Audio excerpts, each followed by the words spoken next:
brittle bones aren't something you think too much about when you're feeling young and invincible. It's later in life, when a broken hip or wrist robs you of your independence, sometimes permanently, that the issue really hits home. But weak bones don't become weak overnight. It's a gradual process that happens over decades. The good news is looking after your bones throughout life can make a big difference later on. Keeping your bones in good shape isn't just about getting enough calcium. Exercise is a key factor too. Moving our bodies exerts forces on bones that make them grow strong. But some types of exercise are much better for bones than others. If you're doing aerobic exercise, that is something that gets your whole body moving, it needs to be done in a standing position because this puts a greater load on your bones. Sports like cycling or swimming are great for fitness generally, but they have little effect on bone health. And the higher the impact of the exercise, the better. A power walk is better than a slow stroll, and jogging or running is even better still.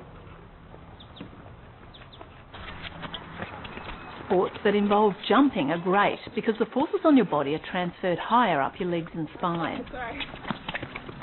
But if team sports aren't your thing, you can still get benefits by doing isolated exercises such as skipping.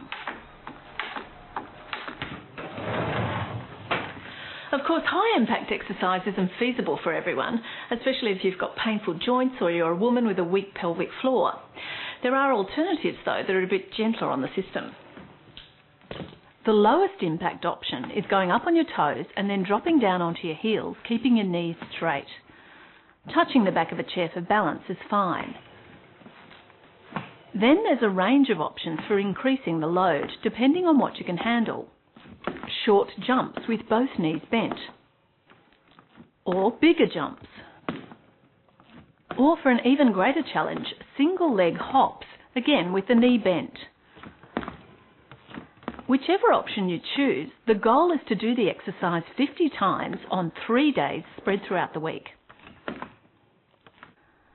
You can also build bone strength by lifting weights, and in this case the exercises work just as well in the sitting or lying position as standing.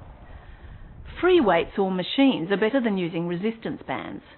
Either way, for maximum benefit to your bones, the load should feel challenging. As soon as 2 sets of 8 to 12 repetitions no longer feels hard, you should try a heavier weight. Taking 1 second to lift and 3 to lower gives the most benefit. And once you've done a set, that's your 8 to 12 lifts, pause for say a minute before you start again. That's better for your bones than working at a steady pace without breaks. Whatever you do, it'll need to get progressively harder if you want to continue to improve your bones. So over time, the weights lifted need to be heavier, or if you're walking or jogging, the incline needs to get progressively steeper. Of course, if there's any suggestion of brittle bones already, or if you're at all unsure of your limits, do seek expert advice first.